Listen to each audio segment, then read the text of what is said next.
Susunod, eto, mga kababayan, ang pinaka-exciting part. Alam nyo, sa totoo lang mga kababayan, kung naalala ninyo, ang NBI, kung naalala ninyo ang NBI mga kababayan ay inimbestigahan itong si Basti Duterte. Naalala ninyo? Inimbestigahan si Basti Duterte patungkol dito sa ulo remarks. No? Kung naalala ninyo, ulo remarks ni PBBM. Kung sabi nga ni Basti, wala namang kabing ibang hiling kundi ang ulo ni Marcos. No? Ulo daw ni Marcos ang kanilang hinahanap.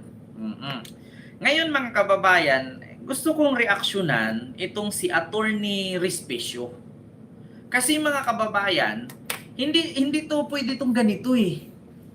Actually, wala naman siyang binigkas na pangalan pero sabotable naman po yun at naintindihan naman po natin na si PBBM ang kanyang pinangalanan.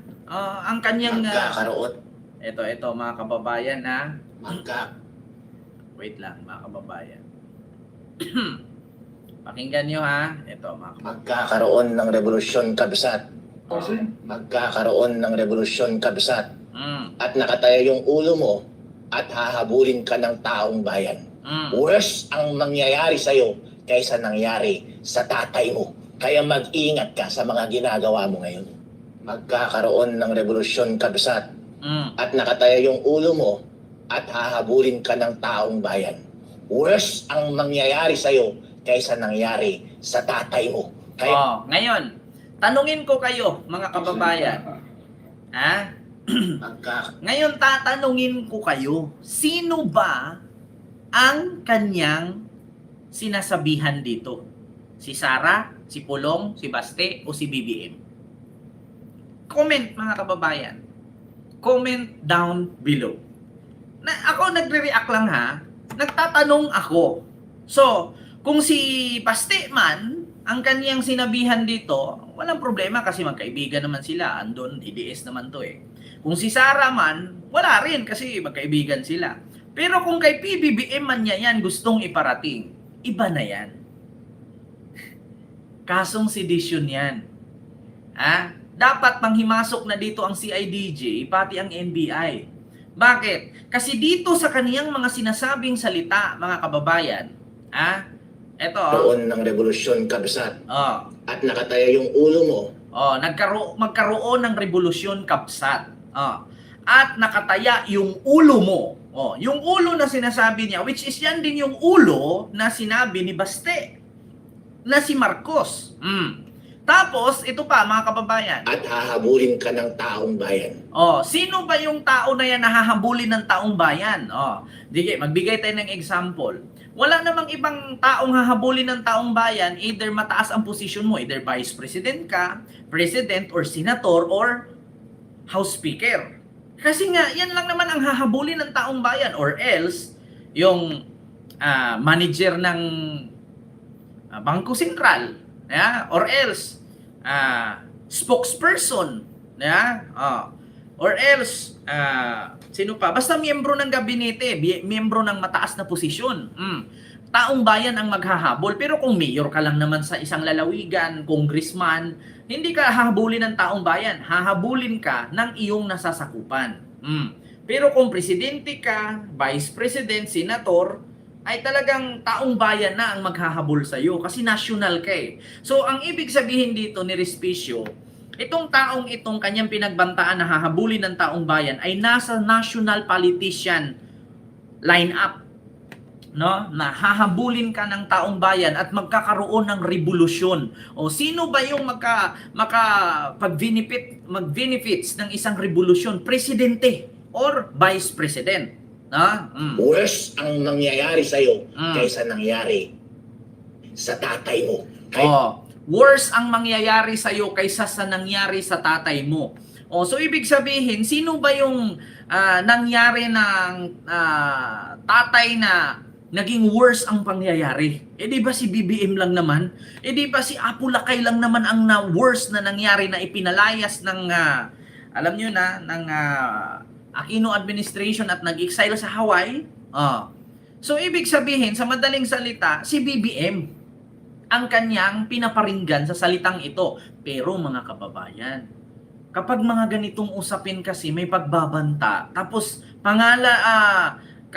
pangalagaan natin no yung bawat buhay ng mga politician, lalong-lalo hindi naman porket si Sara may supporter, bakit si BBM ba wala? So ngayon mga kababayan, maaari siguro na dapat ang NBI ay pagtugunan ng pansin nito. Hindi po pwedeng ipalagpasin ito at sasabihin, wala naman akong binigkas. Ang sabi ko lang naman, magiging worse ka. Kapa sa tatay mo. Magkaroon ng revolusyon. Hindi naman tayo tanga, mga kababayan, hindi natin magets yung sinasabi nito. Kaya, nang sabi niya, nangyari sa tatay mo. Kaya mag-ingat ka sa mga ginagawa mo ngayon. Magkakaroon ng revolusyon, kabsat. Magkakaroon ng revolusyon. Sino bang politiko ang dadapuhan ng revolusyon? Di ba ang presidente lang? Ito pa lang mga kababayan, sasabit na siya dito. Mga kababayan, mahirap. Mahirap talaga. Kaya ako, nagtatanong lang ako kung ito bang gusto niyang iparating ay kay PBBM ba? Ito bang kanyang reaksyon para ba kay PBBM? Dapat ito tututukan ito mga kababayan ng NBI talaga. Hindi, di ba? Hindi maganda to mga kababayan.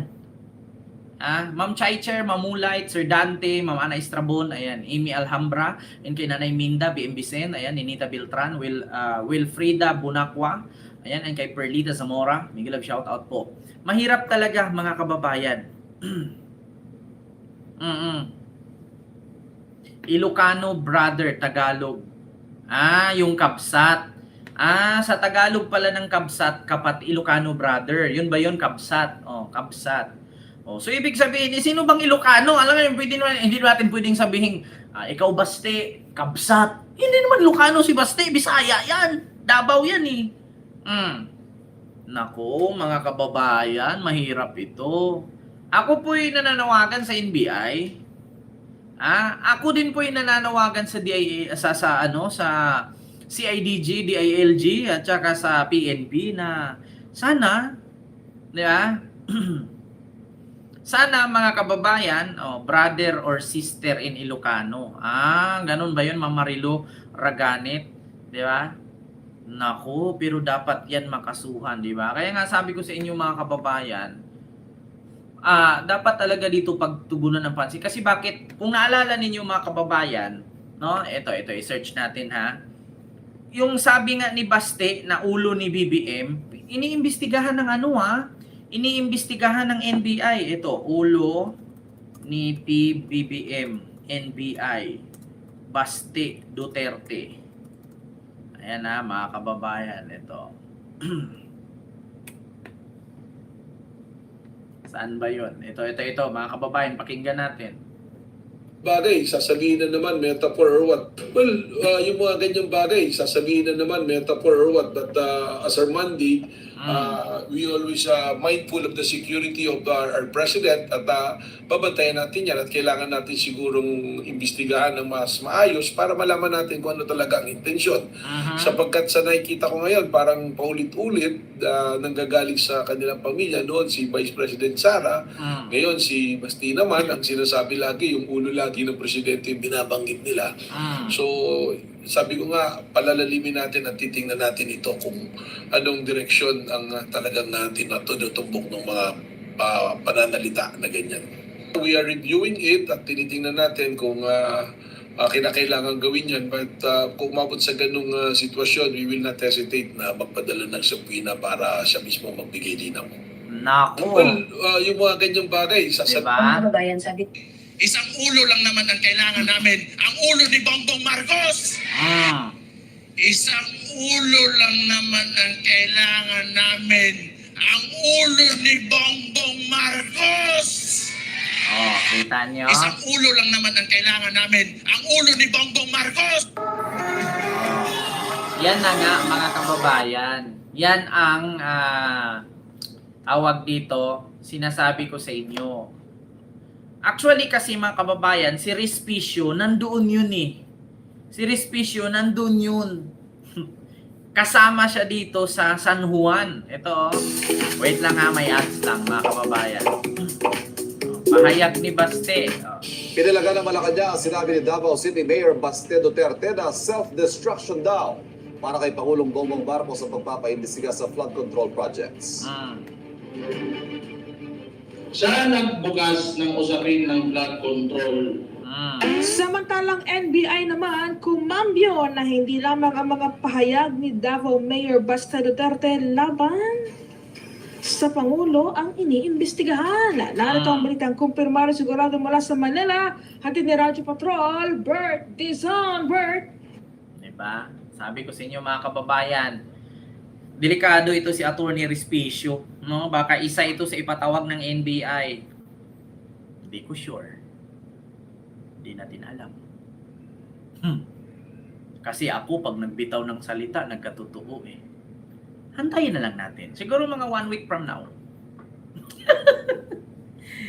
Siguro mga 1 week from now. Hantayin natin. Yeah? So, yun lang mga kababayan. Maraming salamat po no, sa inyong lahat.